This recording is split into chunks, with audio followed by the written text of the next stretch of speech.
Second lesson optic lesson தான் பார்க்குறோம் இல்லையா? இந்த லெசன்ல நம்ம இன்னைக்கு லேர்ன் பண்ண போற concept refraction through a concave lens. Refraction through a concave lens. So before that, I want to tell some information.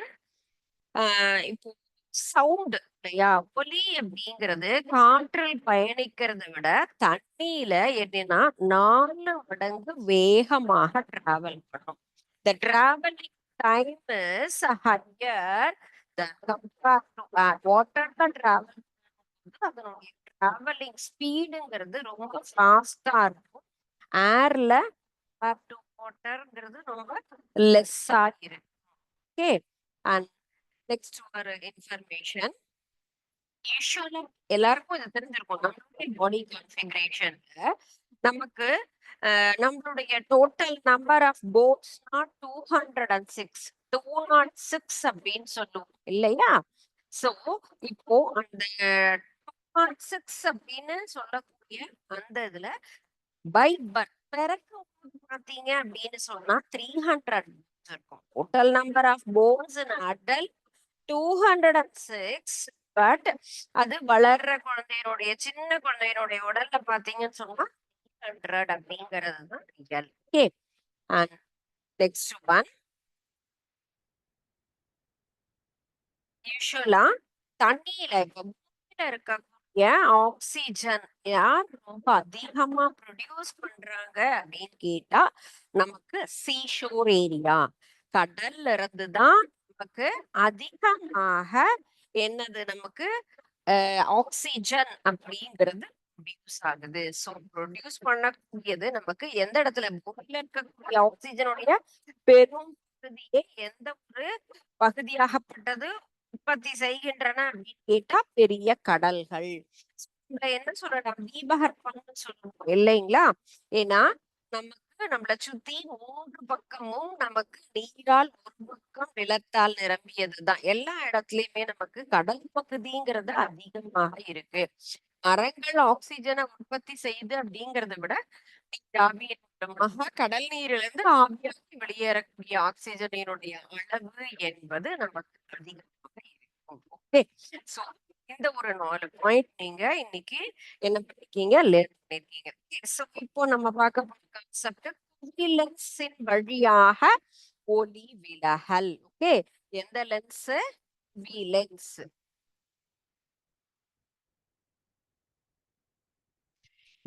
லென்ஸ்ல எவ்வாறு ஒளி விலகல் அப்படிங்கிறது நமக்கு பார்க்க போறோம். எந்த இடத்துல இருக்கு?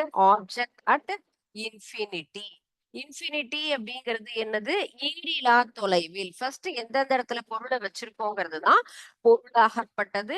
ஈரிலா தொலைவில் வைக்கப்படும் பொழுது அதனுடைய பிம்பம், குவிலன்ஸ் முன்பாக 2 நிலையில வைக்கலாம். நமக்கு ஃபர்ஸ்ட் ஒன் ரொம்ப தூரத்துல. வந்து sorry sorry this is concave. So குழிலென்ஸ், குழிலென்ஸில் முன்பாக நமக்கு எவ்வாறு ஒளி விலகல். குவிலென்ஸ் அப்படிங்கும் போது நமக்கு என்ன ஆகும்? பிரியக்கூடிய நிலை இல்லையா? இது நமக்கு டைவர்ஜிங் அப்படிங்கிறது தான். பிரியக்கூடிய நிலை அப்படிங்கிறது நமக்கு குழி லென்ஸ்ல. குவிலென்ஸ் அப்படின்னு சொன்னா இந்த மாதிரி ஒளி என்ன ஆகும்? நமக்கு எந்த தூரத்துல இருக்கு? குவிலென்ஸ் முன்பாக. எங்க நம்ம ஆப்ஜெக்ட் வச்சிருக்கோம் அப்படின்னு கேட்டா ரொம்ப தொலைவில். ஈரிலா தொலைவில் அப்படிங்கிறது ரொம்ப தூரத்துல நம்ம பொருளை வைக்க போது நமக்கு என்ன ஆகும்? எந்த இடத்துல அதனுடைய இமேஜ் அப்படிங்கிறது கிடைக்குது அப்படின்னா நேரான சின்ன மாய பிம்பம் முதன்மை குவியம். சோ இதுதான் என்னது நமக்கு இல்லையா? பாயிண்ட்ல நமக்கு ரொம்ப சின்னதாக ஒரு இமேஜ் அப்படிங்கிறது கிடைக்கும். எந்த இடத்துல நம்ம வச்சிருக்கோம்? Object at infinity. When an object is placed at infinity, virtual image நமக்கு இந்த பிம்பமாகப்பட்டது எந்த இடத்துல கிடைக்கும்? ஃபோக்கஸ் பாயிண்ட் கிடைக்கும். எந்த சைஸ்ல கிடைக்கும் அப்படின்னு கேட்டா சின்ன சைஸ்ல கிடைக்கும். ஸ்மால் சைஸ் என்ன இமேஜ் நமக்கு? Virtual image. எந்த பிளேஸ்ல கிடைக்குது அப்படின்னு கேட்டா ஃபோக்கஸ் பாயிண்ட். சோ இந்த 3 பாயிண்ட் தான் நம்ம எழுதணும். ரொம்ப சின்ன பிம்பமா நமக்கு கிடைக்குது. எந்த இடத்துல? தொலைவில் வைக்கும் பொழுது நேரான மிக சிறிய ஒரு மாய பிம்பம் அப்படிங்கிறது நமக்கு முதன்மை குவியத்தில் கிடைக்கக்கூடியது. சின்னதா இருக்கும் விர்ச்சுவல் இமேஜ்ல எந்த இடத்துல? ஃபோக்கஸ் பாயிண்ட்ல நமக்கு கிடைக்கக்கூடியதுதான் ஃபர்ஸ்ட் நம்ம refraction through a concave lens. லென்ஸில் ஒளி விலகல் எவ்வாறுனா, பொருள் எந்த இடத்துல வச்சிருக்கோம் நம்ம? பிரிலா தொலைவில் வைக்கப்படும் பொழுது. ஓகே,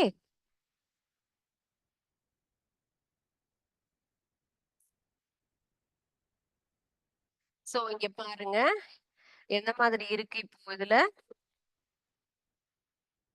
எப்படி லைட் போகுது, பாஸ் ஆகுது பாருங்க. இப்போ எங்க வருது? இதுதான் நம்ம பார்க்கக்கூடிய இந்த கான்கேவ் லென்ஸ். ஓகே, கான்கேவ் லென்ஸ்ல ரெஃப்ராக்ஷன். சோ ரெஃப்ராக்ஷன் இந்த இடத்துல கீழே பாருங்க, நமக்கு ஃபோக்கல் லென்த் நான் என்ன பண்றேன்? அட்ஜஸ்ட் பண்றேன். சோ அந்த எஃப்ங்கிற பாயிண்ட் நமக்கு நகரும் பொழுது எங்க இருந்து நமக்கு இமேஜ் கிடைக்குது. அதே போல ரே கவுண்டிங்கும் நம்ம என்ன பண்ணலாம்? எக்ஸஸ் பண்ணலாம். அதிகமான நமக்கு என்னது ரேஸ் அப்படிங்கறத நம்ம மினிமைஸ் பண்ணலாம் அண்ட் தென் எக்ஸ்டெண்ட் பண்ணலாம்.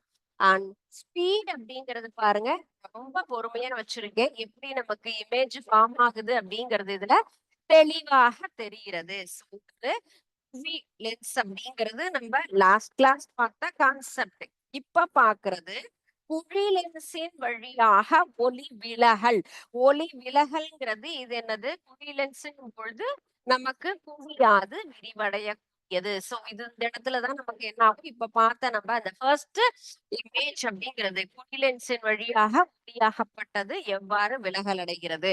சோ இதுல பாருங்க, yellow point and then red color rays, blue color rays, and then இந்த ஒரு yellow color lines. So இதற்குண்டான expansion எது எதெல்லாம் details பாருங்க. This is incident rays.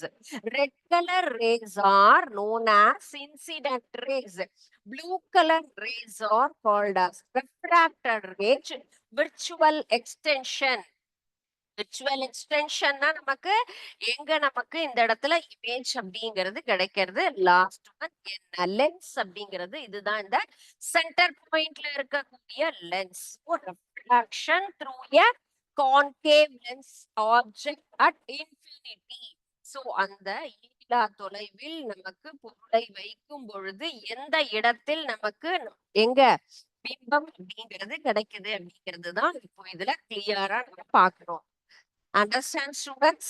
Have you all understand the concept with the help of the simulation? Okay, கண்டிப்பா இந்த இது நமக்கு ரொம்ப தெளிவா புரியுது இல்லையா? சோ இதனுடைய ஸ்பீட நம்ம என்ன பண்ணலாம்? இன்க்ரீஸ் பண்ணலாம். ஸ்பீடை இன்க்ரீஸ் பண்ணும்போது நமக்கு எவ்வளவு ஃபாஸ்டா அந்த ரேஸ் பாஸ் ஆகுது அப்படிங்கறதும் நம்மளால ஐடென்டிஃபை பண்ண முடியும். அண்ட் நம்பர் ஆஃப் ரேஸ் என்ன பண்ணலாம்? நம்ம இன்க்ரீஸ் பண்ணிக்கலாம். இந்த ரேஸ் எண்ணிக்கை அதிகமாக நம்ம எக்ஸ்டெண்ட் பண்ணிக்கலாம். ஃபோக்கல் லென்த் அப்படின்றதையும் நம்ம என்ன பண்ணலாம்? நம்ம வைக்கிறோம், அதுக்கு தகுந்த மாதிரி இந்த இடத்துல பார்க்கலாம். இதுதான் நம்ம இப்ப பாக்குற இன்னைக்கு இந்த பார்த்த கான்செப்டுக்கு உண்டான ஒரு ரைட்டான சிமுலேஷன். ஓகே, புரிஞ்சுதுங்களா? சோ இதுதான் இந்த ஃபர்ஸ்ட்.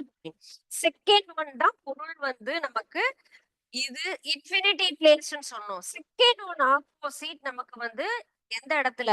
ரொம்ப அளவிட ஒரு தொலைவில் வைக்கும் பொழுது எவ்வாறு இருக்கும் அப்படிங்கறத நம்ம பார்க்கலாம். ஓகே, ஃபர்ஸ்ட் நம்ம பார்த்தது இதே லென்ஸ்ல object at infinity. Object anywhere the principal exist at a finite distance. எந்த இடத்துல? குறிப்பிட்ட தொலைவில் வைக்கும் பொழுது நமக்கு எவ்வாறான பிம்பம் கிடைக்கும் அப்படிங்கறத பார்க்க போறோம். ஓகே,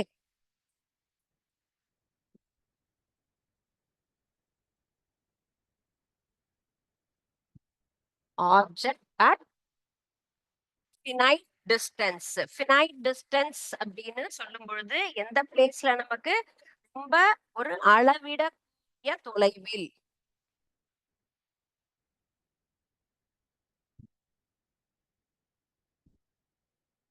பொருளை வச்சோம்னா எவ்வாறு நமக்கு பிம்பம் உருவாகும். why I take more time to explain the concept அப்படின்னா கண்டிப்பா இதுல இருந்து ஏதாவது ஒரு விஷயம் நமக்கு எக்ஸாமினேஷனுக்கு வரும் அப்படிங்கிற இம்பார்ட்டன்ஸ்ல தான் ஒரு இதை கூட நம்ம பிரேக் எடுக்காம நடுவுல எதையும் ஸ்கிப் பண்ணாம உங்களுக்கு நான் இதுல வந்து full எல்லா நமக்கு வந்துட்டு எந்தெந்த இடத்துல எவ்வாறு ஒளி விலகல் நடைபெறுகிறது அப்படிங்கறத நான் உங்களுக்கு எக்ஸ்பிளைன் பண்றேன். ஓகே, எந்த லென்ஸ் நம்ம எடுத்துட்டு இருக்கோம்? கான்கேவ் இல்லையா? லென்ஸ் அப்படின்னு சொல்லக்கூடியது ஆப்ஜெக்ட் எந்த பிளேஸ்ல அப்படின்னு சொல்லியிருக்கோம் நமக்கு ஒரு குறிப்பிட்ட தொலைவில் இருக்கிற இடத்துலதான் இதே பிளேஸ்லயே நம்ம எடுக்கிறோம். சோ பொருள் குவிலென்ஸுக்கு முன்பாக அளவிடக்கூடிய தூரத்துல வச்சா ஒளியியல் மையத்திற்கும் முதன்மை குவியத்திற்கும் நடுவே தான் நமக்கு என்னது அந்த பொருளினுடைய நேரான சின்ன ஒரு பிம்பம் அப்படிங்கிறது நமக்கு கிடைக்கும். ஓகே, சோ அதுதான் இப்போ இந்த இதுல நம்ம எப்படி இதுல ரிஃப்ராக்ட் ஆகுதுன்னு பார்க்கலாம்.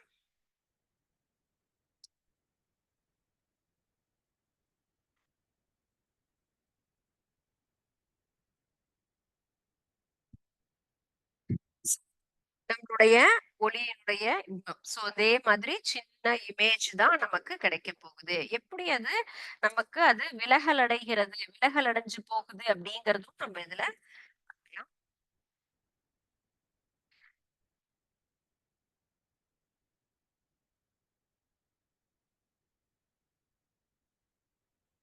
சோ இதுக்கு நேராகவே நமக்கு என்ன ஆகும் இந்த இடத்துல பாயிண்ட். நெக்ஸ்ட் ஒன் இது எப்படி ரிஃப்ராக்ட் ஆகுது இல்லையா? விலகல் அடைகிறது அப்படிங்கும்போது எந்த பிளேஸ்ல இருந்து நமக்கு இது நேராக செல்கிறது, எந்தெந்த பிளேஸுக்கு நடுவுல சொன்னோம் நம்ம அளவிடக்கூடிய தூரத்தில் இருக்கும்போது குவிலன்ஸினுடைய ஒளியியல் மையத்திற்கு இல்லையா? சோ ஒளியியல் மையம் அப்படின்னு சொல்லும் பொழுது என்னது எஃப் இல்ல? சோ ஃபோக்கல் பாயிண்ட் அதுக்கும் எதற்கு நடுவுல முதன்மை குவியத்திற்கும் நடுவுல தான் நமக்கு ஒரு பிம்பம் அப்படிங்கிறது கிடைக்குது. சோ அதனுடைய இமேஜ் நம்ம ஆப்ஜெக்ட் அப்படிங்கிறது எங்க வச்சிருக்கோம், நமக்கு இமேஜ் அப்படிங்கிறது எங்க கிடைச்சிருக்கு. Okay, object is placed at a finite distance குறிப்பிட்ட பகுதியில நம்ம வச்சோம் அப்படின்னு சொன்னா விர்ச்சுவல் இமேஜ் என்ன இமேஜ் நமக்கு ஃபார்ம் ஆகும்? விர்ச்சுவல் இமேஜ் சாதாரண நமக்கு என்ன பிம்பமாக கிடைக்கின்றது? நேரான சிறிய மாய பிம்பம். ஓகே, எந்த இடத்துல? Between optical centre and the focus of concave lens. Between optical centre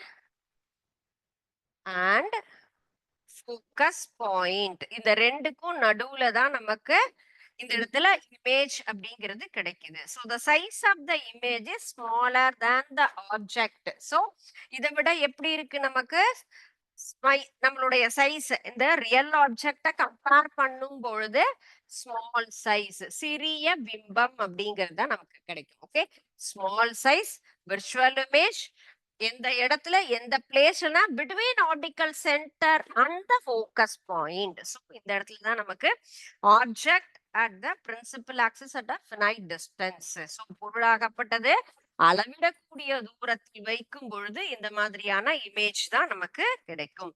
next lens இருக்கும் பொருளுக்கும் நடுவுல உள்ள தொலைவை குறைய குறைய பிம்பத்திற்கும் லென்ஸிற்குமே உள்ள தொலைவும் என்ன ஆகும்? அதே மாதிரி குறைஞ்சுக்கிட்டே வரும். ஓகே, சோ நெக்ஸ்ட் நம்ம பாக்குறது what are the applications of concave lens. இதனுடைய பயன்பாடுகள் எங்கெங்க? குவிலென்ஸ் அப்படிங்கிறது நமக்கு எங்க பயன்படும், ஃப்ரீலென்ஸ் அப்படிங்கிறது எங்க பயன்படும்? சோ குவிலென்ஸ் சொன்னா நம்ம எங்க பார்த்திருப்போம்?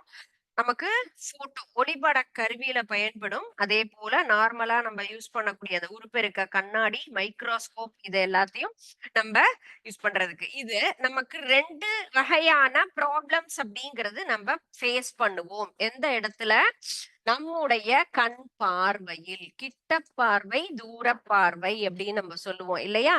சோ இந்த ரெண்டு வகையான ஃபால்ட் அப்படிங்கறத நம்ம ஃபேஸ் பண்றோம். கிட்ட பார்வை, தூர பார்வை அப்படின்னு சொல்லக்கூடியது என்னது? Hypermetropia and then next one is myopia. Okay, தூர பார்வை கிட்ட பார்வை. So convex lens அப்படிங்கிறது நமக்கு எதற்காக நம்ம எந்த இடத்துல எந்த லென்ஸ் இந்த தூர பார்வை அப்படிங்கிற குறைபாட்டை சரி செய்வதற்கு நாம் பயன்படுத்தக்கூடியது. ஃபர்ஸ்ட் ஒன் நம்ம பார்த்தது குவி லென்ஸ் இல்லையா? லென்ஸ் எந்த இடத்துல நமக்கு முக்கியமா இந்த பாயிண்ட் நம்ம ஏன்னா 1 மார்க்ல நம்ம எக்ஸ்பெக்ட் பண்ணலாம். தூர பார்வையை சரி செய்வதற்கு எந்த லென்ஸ் பயன்படுகின்றது? சோ குவி லென்ஸ் என்ன குறைபாடு? தூர பார்வை சரி செய்வதற்கு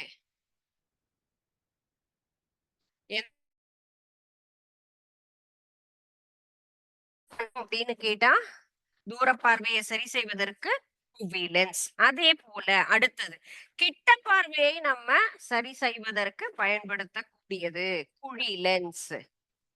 நெக்ஸ்ட் சோ இந்த ரெண்டுலயும் நம்ம கன்ஃபியூஸ் பண்ணக்கூடாது. தூர பார்வை அப்படின்னு சொன்னா குவி லென்ஸ், இது கிட்ட பார்வை அப்படிங்கிற குறைபாட்டை சரி செய்வதற்கு நாம் பயன்படுத்தக்கூடியது. ஓகே, சோ என்னென்ன மெயினா நம்ம குழி லென்ஸ் அப்படின்னு சொல்லும்போது கான்கேவ் லென்ஸ் எதுக்காக யூஸ் ஆகும் அப்படின்னு கேட்டா டெலஸ்கோப்ல யூஸ் ஆகும். அண்ட் தென் ரொம்ப நமக்கு ரொம்ப தூரத்துல இருக்கக்கூடிய பொருள்களை எல்லாம் பாக்குறதுக்காக விளையாட்டுல தெரிஞ்சுக்கிறதுக்கு டோர்ல என்ன பண்ணுவோம், சின்னதா இப்பெல்லாம் ஒரு கண்ணாடி மாதிரி ஃபிக்ஸ் பண்றோம் இல்லைங்களா?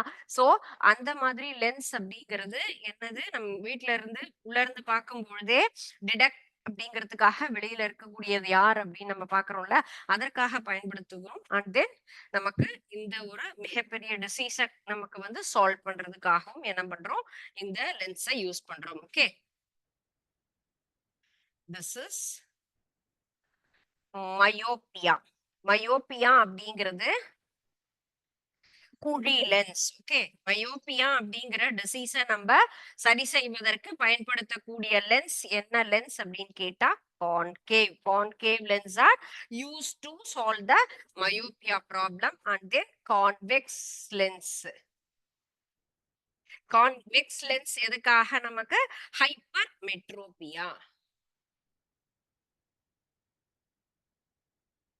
ஹைப்பர்மெட்ரோபியா அப்படிங்கிறது தூரப்பார்வை அப்படிங்கிற குறைபாட்டிற்கு நம்ம சொல்லக்கூடிய இங்கிலீஷ் டேர்ம். ஓகே, ஹைப்பர்மெட்ரோபியா அப்படிங்கிற ஒரு டிசீஸுக்கு நம்ம யூஸ் பண்ற lens convex. And then concave lens அப்படிங்கிறது மயோபியாவை நம்ம சரி செய்வதற்கு. ஓகே, நெக்ஸ்ட் நம்ம பாக்குறது லென்ஸ் ஃபார்முலா. லென்ஸ் ஃபார்முலாங்கிறது ரொம்ப ஈஸி தான்.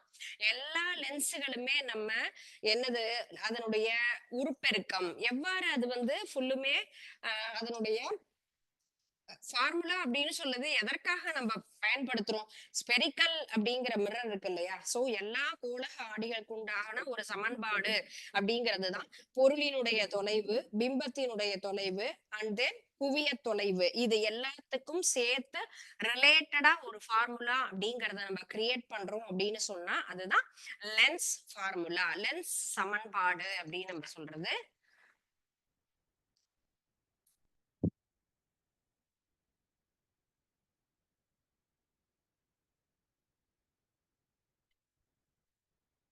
லென்ஸ் ஃபார்முலா எதை நம்ம ரிலேட் பண்ணக்கூடியது அப்படின்னு சொன்னோம், ஆப்ஜெக்ட்னுடைய நமக்கு ஃபர்ஸ்ட் ஒன் ஆப்ஜெக்ட். ஆப்ஜெக்ட் அப்படின்னு சொல்றது என்னது, you.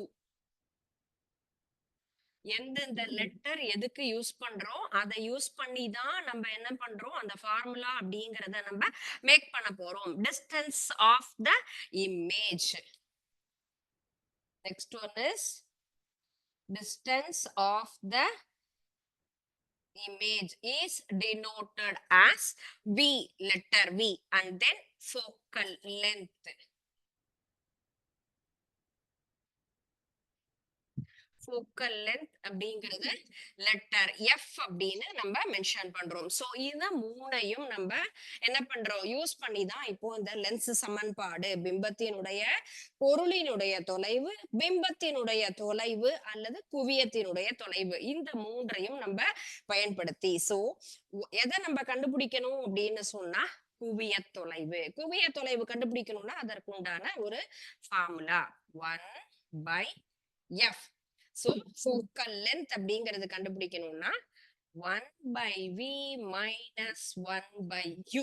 Okay, so distance of the image, அதுல இருந்து நம்ம ஆப்ஜெக்ட் உடைய டிஸ்டன்ஸ் என்ன பண்றோம், அதை வந்து லெஸ் பண்றோம், நம்ம கழிக்கும் பொழுது கிடைக்கும். ஓகே, லென்ஸ் தொடர்பான எல்லா நம்ம சம்ஸ் ஏதாவது நம்ம பாக்குறோம் அப்படின்னு சொன்னா இந்த ஃபார்முலாவை யூஸ் பண்ணி நம்ம என்ன பண்ணணும், இந்த எந்த ஒரு சம் கொடுத்தாலும் நம்ம அதை சால்வ் பண்ணணும். 1/f equal to 1/v minus 1/u. Okay, so this is the formula of lens formula. அப்படிங்கிறது எது ரிலேட்டடா இருக்கக்கூடியது, நமக்கு object, distance of the image and then focal length.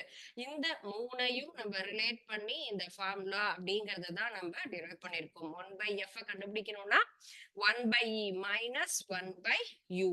Okay, and next one is லென்ஸின் உடைய நம்ம கன்வென்ஷன். உருப்பெருக்கம் அப்படின்னா என்ன, பொருள் அப்படிங்கிறது எங்க வைக்கணும், ரூல்ஸ். நமக்கு பொதுவா இது வந்துட்டு மேண்டேட்டரி அப்படின்னு நம்ம சொல்லுவோம் இல்லையா, மேண்டேட்டரினா கண்டிப்பாக இது எப்பொழுதும் நம்ம ஃபாலோ பண்ணக்கூடிய ஒரு விஷயம் அப்படிங்கிறது தான் குறியீட்டு மரபு அப்படின்னு தமிழ்ல சொல்லுவோம். எந்தெந்த ரூல்ஸ் எல்லாம் நம்ம ஃபாலோ பண்ணணும், இது மெயினா தெரிஞ்சிருக்கணும். பிகாஸ் நம்ம ஒரு ப்ராக்டிக்கலா லேபுக்கு போறோம் அப்படின்னு சொன்னா லென்ஸ் பத்தின டீடைல்ஸ் எல்லாம் கரெக்டா தெரிஞ்சிருந்தா மட்டும்தான் நம்ம என்ன பண்ண முடியும், அதை கரெக்டா யூஸ் பண்ண முடியும். பொருள் எப்பொழுதுமே எங்க இருக்கணும், நமக்கு ஃபர்ஸ்ட் பாயிண்ட் ஆப்ஜெக்ட் அப்படின்னு சொன்னா எந்த இடத்துல இருக்கணும்னு சொன்னா லென்ஸினுடைய இடது பக்கம். சோ லெஃப்ட் சைட்ல தான் நமக்கு எப்பயுமே ஆப்ஜெக்ட பிளேஸ் பண்ணணும். பிகாஸ் ஒரு பியூரட் பிப்பட்டை நம்ம எப்படி எடுக்கணும், எப்படி யூஸ் பண்றோம், ஒரு பீக்கர்னா என்னது, இதெல்லாம் பேசிக் கான்செப்ட் தெரிஞ்சிருக்கணும். அதே மாதிரிதான் பொருள் எப்பொழுதுமே லென்ஸினுடைய இடது பக்கம், லெஃப்ட் சைட் மட்டும் தான் நம்ம என்ன பண்ணணும், வைக்கணும். Okay, the object is always placed on the left side of the lens. Okay, next, all the distance are measured from the optical center of the lens. எல்லா தொலைவுமே ஒளியியல் மையத்திலிருந்து தான் அளக்கணும். சோ நம்ம எடுக்கக்கூடிய ஒவ்வொரு ரீடிங் எல்லாம் இருக்கு இல்லையா, எல்லாத்தினுடைய டிஸ்டன்ஸும் எதுல இருந்து நம்ம கால்குலேட் பண்ணணும், மெயினா நம்ம எதை கான்சென்ட்ரேட் பண்ணணும், ஒளியியல் மையம். சோ இதுதான் இதனுடைய second mandatory rule. So what are the essential rule we want to follow in the lens, basic concept இதெல்லாம் நமக்கு. சோ படுகதிரினுடைய திசையை நம்ம வந்து அளவிடணும் அப்படின்னு சொன்னா சைன். நெக்ஸ்ட் ஒன் நமக்கு வந்துட்டு என்ன, பிளஸ் சைன் குறிக்கணுமா அல்லது மைனஸ் சைன், என்ன குறியீடு அப்படிங்கிறது தான். ஓகே, நமக்கு எந்த டைரக்ஷன்ல எந்தெந்த இடத்துல இருக்கும். So distance measured in the same direction at the incident light at as positive. எந்த இடத்துல இருந்து வரக்கூடியது, படுகதிரினுடைய திசை அப்படின்னு சொன்னா அது நேர்குறி.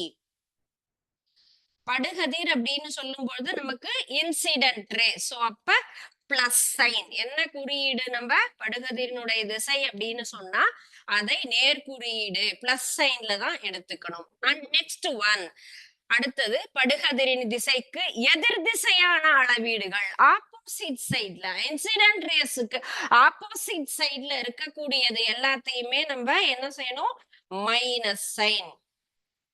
படுகதிரிலிருந்து எதிர் திசையை நாம் குறியிடுகிறோம். எந்த அதனுடைய அளவீடு அப்படின்னு சொன்னா மைனஸ் சைன்ங்கிறது தான் நம்ம யூஸ் பண்ணணும். முதன்மை அச்சுக்கு செங்குத்தாக அளக்கக்கூடிய அளவுகள் எல்லாத்தையுமே என்ன பண்ணணும், பாஸ் நமக்கு வந்துட்டு பிளஸ்ஸா எடுக்கணும். முதன்மை அச்சுக்கு செங்குத்தா கீழ் நோக்கி இருக்கக்கூடியது. சோ முதன்மை அச்சு அப்படிங்கிறது என்னது, distance measured upward as the perpendicular to the principal axis. முதன்மை அச்சுங்கிறது principal axis. So principal axisக்கு upwardல இருந்தா plus sign and then downwardல இருந்தா அது minus sign. So அடுத்த பாயிண்ட் எதுக்கு, முதன்மை அச்சு. படுகதிரை வச்சு அடுத்தது முதன்மை அச்சுக்கு மேல் நோக்கி.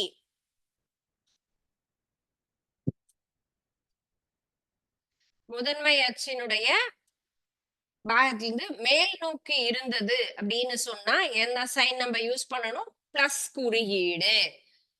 முதன்மை அச்சுக்கு கீழ் நோக்கி இருக்கும் பொழுது டவுன்வர்ட் பிரின்சிபல் ஆக்சிஸுக்கு கீழே இருந்தது அப்படின்னு சொன்னா என்ன சைன் யூஸ் பண்ணணும்? Minus sign, so negative. So இதுதான் பேசிக்கா நம்ம பாக்குற ஒரு 6 பாயிண்ட்ஸ். நம்ம லென்ஸை யூஸ் பண்ணணும் அப்படின்னு சொன்னா எதெல்லாம் ஃபாலோ பண்ணணும் அப்படிங்கிறது. சோ ஃபர்ஸ்ட் எப்பயும் என்ன பண்ணணும்? ஆப்ஜெக்ட லென்ஸ்ல இருந்து லெஃப்ட் சைடு தான் வைக்கணும். நம்ம எல்லா தொலைவையும் நம்ம எங்க இருந்து எடுத்துக்கணும்? ஒளியியல் மையத்திலிருந்து தான் நம்ம கணக்கிடணும். படுகதிரினுடைய திசை அப்படிங்கறது பிளஸ் சைன் படுகதிருக்கு எதிர் திசையில இருந்தா மைனஸ் சைன், முதன்மை அச்சுக்கு மேல் நோக்கி இருக்கும் பொழுது அது நம்ம பிளஸ் சைன், முதன்மை அச்சுக்கு கீழ் நோக்கி பிரின்சிபல் ஆக்சிஸ்க்கு மேல இருந்தா அதை பிளஸ் நமக்கு வந்து பாசிட்டிவா எடுத்துக்கிறோம். நெகட்டிவ் அப்படின்னு சொல்லும் பொழுது நமக்கு பிரின்சிபல் ஆக்சிஸ்க்கு டவுன்வர்ட்ல இருக்கும் பொழுது. ஓகே, சோ இந்த 6 ரூலையும் நம்ம என்ன பண்ணணும்? சைன் கன்வென்ஷன் ஆஃப் லென்ஸ், நம்ம லென்ஸை பயன்படுத்தும் பொழுது மெயினா நம்ம ஃபாலோ பண்ணக்கூடிய rules and regulations. Okay, and next one is லென்ஸினுடைய ஜெனரலா நம்ம லென்ஸ் ஃபார்முலா நம்ம பார்த்தோம் இல்லையா? அடுத்தது நம்ம பார்க்கிறது மேக்னிபிகேஷன் ஆஃப் எ லென்ஸ் அப்படிங்கிறது, அல்லது நம்ம அத உருப்பெருக்கம் அப்படின்னு சொல்றோம் இல்லைங்களா? அந்த உருப்பெருக்கம் அப்படிங்கிறது என்னதுன்னா பிம்பத்தினுடைய உயரம், பொருளினுடைய உயரம். சோ அத நம்ம என்ன பண்றோம்? எவ்வாறு அந்த இடத்துல நம்ம அத பாக்குறோம் தான் லென்ஸினுடைய உருப்பெருக்கம். இந்த ஃபார்முலா மட்டும் உங்களுக்கு நான் இப்போ என்னங்கறத எக்ஸ்பிளைன் பண்ணிடுறேன். ஓகே, லென்ஸின் உருப்பெருக்கம், லென்ஸினுடைய உருப்பெருக்கம் அப்படின்னு சொல்லக்கூடியது. ஃபர்ஸ்ட் உருப்பெருக்கம் அப்படின்னு சொன்னா என்ன? அதனுடைய லெட்டர் சைன் என்ன அப்படின்னு நம்ம பார்க்கணும் இல்லையா? மேக்னிபிகேஷன், உருப்பெருக்கம் அப்படிங்கறது டேர்ம் என்னதுன்னா மேக்னிபிகேஷன். மேக்னிபிகேஷனை டோனோட் பண்ண லெட்டர் எம் அப்படிங்கிறது தான் நம்ம எடுத்துக்கிறோம். சோ இதை எம் கால்குலேட் பண்ணணும் அப்படின்னு சொன்னா நம்ம அந்த இமேஜ் கிடைக்குது இல்லையா? சோ இமேஜ் கிடைக்கும் பொழுது அதுல என்ன ஆகும்? நமக்கு இமேஜ்ல இருந்து ஃபுல்லும் அந்த பிம்பத்தினுடைய உயரம், பொருளினுடைய உயரம் ரெண்டுமே இருக்கும் இல்லையா? சோ அந்த ரெண்டு உயரத்துல தான் h dash by h, h dash by h அப்படிங்கிறது தான். Okay, h dash by h அப்படின்னு சொல்லும் பொழுது பிம்பத்தினுடைய உயரம் டிவைடட் பொருளினுடைய உயரம். சோ பிம்பம்ங்கிறது இமேஜ், இமேஜினுடைய ஹைட் அப்படின்னா h dash எடுத்துப்போம். அண்ட் தென் நமக்கு ஹைட் ஆஃப் த ஆப்ஜெக்ட் அப்படிங்கிறது h எடுத்துப்போம். ஓகே, சோ இதுதான் பேசிக்கா நம்ம பாக்குற இந்த லென்ஸினுடைய உருப்பெருக்கத்துக்காக நாம் பயன்படுத்தக்கூடிய ஃபார்முலா. அந்த மேக்னிபிகேஷனுடைய டிஸ்டன்ஸ் நம்ம கால்குலேட் பண்றோம். அதனுடைய தொலைவுன்னு சொன்னா பிம்பத்தினுடைய தொலைவு டிவைடட் பொருளினுடைய தொலைவு. So that is m is equal to v by u இல்லையா? நமக்கு எது ஆரம்ப தொலைவு என்னது? முடியக்கூடியது அப்படிங்கிற மாதிரி இல்லையா? சோ அதுதான் பிம்பத்தினுடைய தொலைவுன்னா v, பொருளினுடைய தொலைவு அப்படிங்கிறது u அப்படின்னு கன்சிடர் பண்ணுவோம். ஓகே, இது வந்து உங்களுக்கு புரிஞ்சுதா பாருங்க. இல்லைன்னா once again I want to explain next class also. இன்னைக்கு பார்த்த கான்செப்ட் குழி லென்ஸின் வழியாக refraction through a concave lens எப்படி இருக்கும் அப்படிங்கறத அந்த ரெண்டு இமேஜ்ங்கிறது பார்த்தோம். And then what are the applications in concave and convex and next lens formula and அடுத்தது வந்து மேக்னிபிகேஷன் ஆஃப் லென்ஸ் என்னங்கறத தெரிஞ்சுக்கிட்டோம். ஓகே, சோ இதுல ஏதாவது டவுட்ஸ் இருந்ததுன்னு சொன்னா நெக்ஸ்ட் கிளாஸ் அதை பத்தி நம்ம டிஸ்கஸ் பண்ணலாம். Go through the topic. Okay, thank you students. வாழ்க பாரதம், வெல்க தமிழகம்.